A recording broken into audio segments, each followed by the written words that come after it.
नीलम दिशा हमर नमस्कार दर्शक लोकन एहि चैनल का सब्सक्राइब करबा के लेल लाल बटन का दबाव आ तकर बाद घंटी पर क्लिक क के नव नव मैथिली गीतक आनंद उठाओ।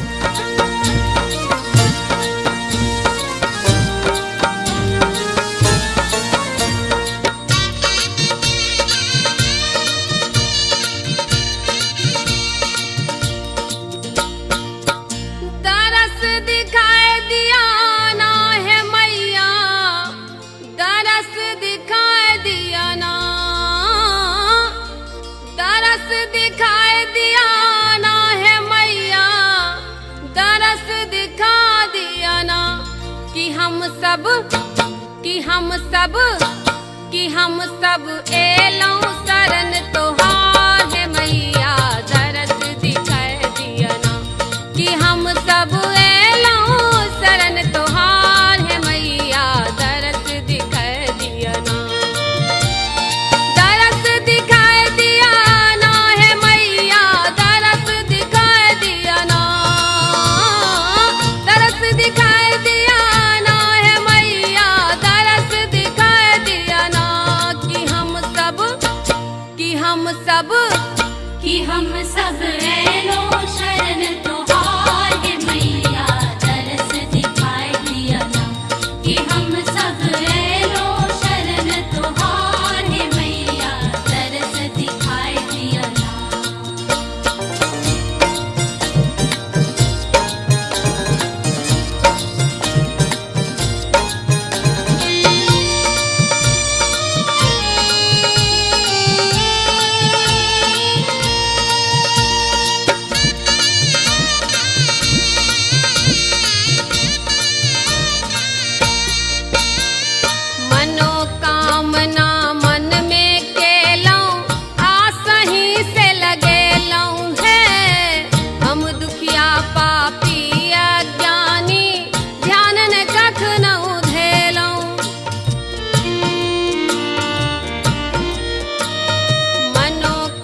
कि हम सब एलौं शरण तोहार है